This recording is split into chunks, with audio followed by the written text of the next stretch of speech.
Mrs. Holt-Matthews.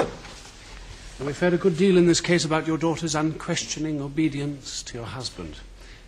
Are you, broadly speaking, in favour of this situation? She's very young. It seems quite natural that she should be influenced by him. He's a man of strict principles, almost Victorian, would you say? He's perhaps a little old-fashioned in some ways. He likes to be the master in his own house. Well, yes. He has a rather dominant personality.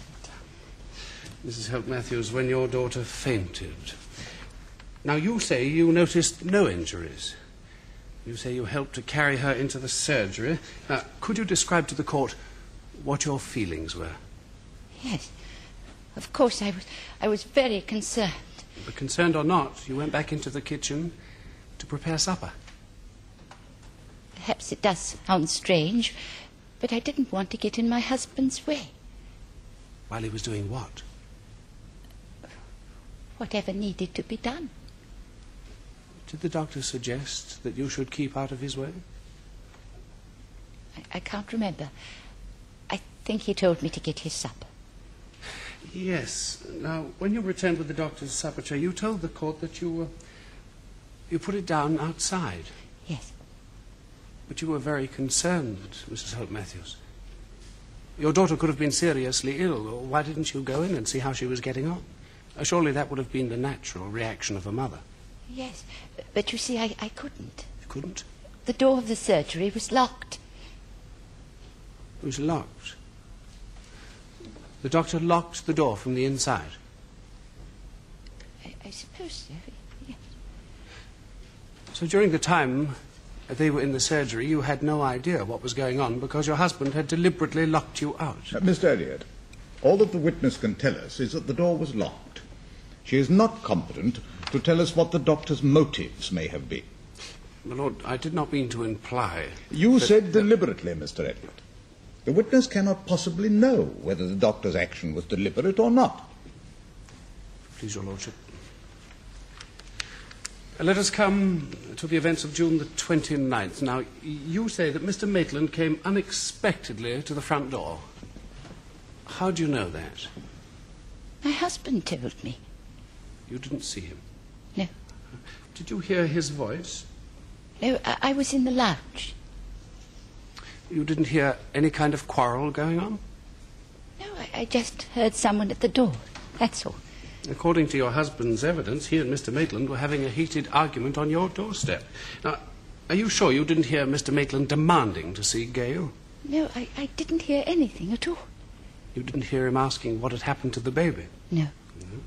You didn't hear your husband reply that that little problem had been disposed of? I'm sure he didn't say that. How can you be sure when you say you heard nothing? What were you doing in the lounge? Doing? Yes. Well, nothing, really. Having a quiet drink, perhaps? Really, I don't think it... Honestly, I can't remember. Do you have any clear recollection of anything that happened after that? Lord, I must object. This is a gross insinuation by the defence, and it's quite irrelevant. I'm inclined to agree with you, Mr. Fry. Mr. Elliot? Well, Lord, the witness has described a telephone conversation she had later that evening with the accused. Now, had she been drinking for some time, I submit it would be most relevant. Oh. Very well, Mr. Elliot. Now, while this conversation was going on your doorstep, were you, in fact, in the lounge having a solitary drink? I may have been. I just can't remember. Were you drinking later when your husband was called unexpectedly away to see a patient? I don't remember. Mrs. Holt-Matthews, there's nothing to be ashamed of. But you remember when you said that earlier in the year you were obliged to go into a nursing home. Now, that was, in fact, a clinic for the treatment of alcoholism, was it not? Yes. Hapsworth Clinic near Solihull. Yes. Would you say the treatment was successful? I was so desperately worried about Gail that Put it to you that you were, in fact, drinking quite heavily that night. Perhaps I was. You must believe me. I just can't remember. But you ask this court to believe that when Mr. Maitland rang up later, you remember everything he said, and I quote, He said that he was going to let everyone know what kind of man my husband was. He said that he was going to make it impossible for him to practice as a doctor. He called him a murderer. How does it happen, Mrs. Holt Matthews, that you remember all this with such extraordinary clarity? There are some things you just don't forget. Thank you. No further questions. You may leave the witness box, Mrs. Holt Matthews.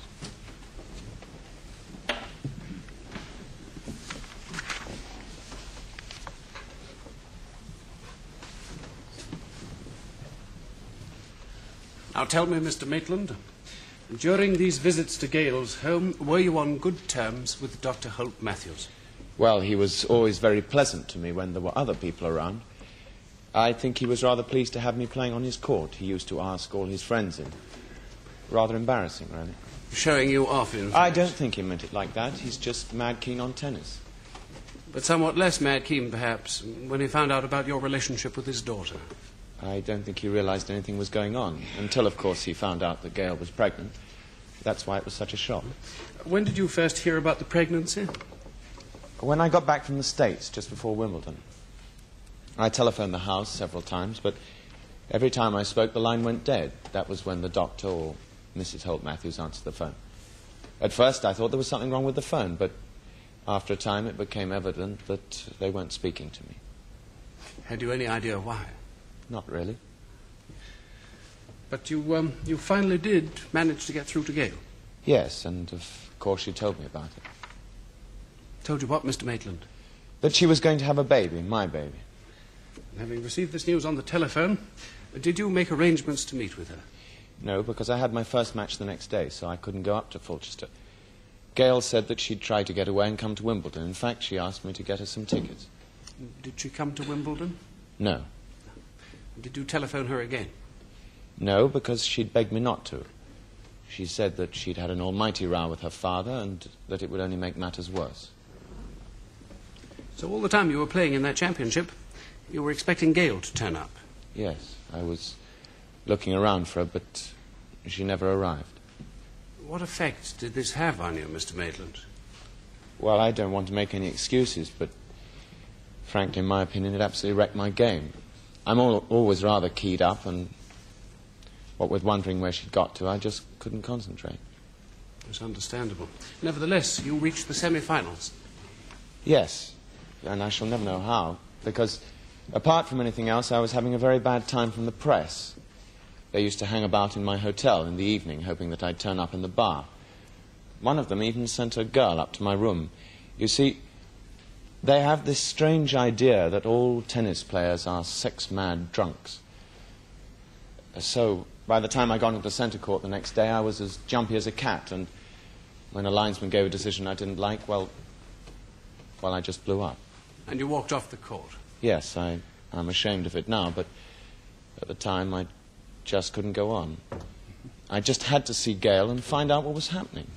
Did you go to see her? Yes, I travelled to Fulchester. I arrived about 10 o'clock at night and went straight to the Holt Matthews' house. But did you see Gale? No, because the doctor opened the door and told me to clear off. What else did he say? It was something about me ruining Gale's career. I said that was ridiculous because we hadn't had a chance to talk about everything. I said if only I could see her, we could discuss what to do about the whole matter, but he said he wouldn't let me.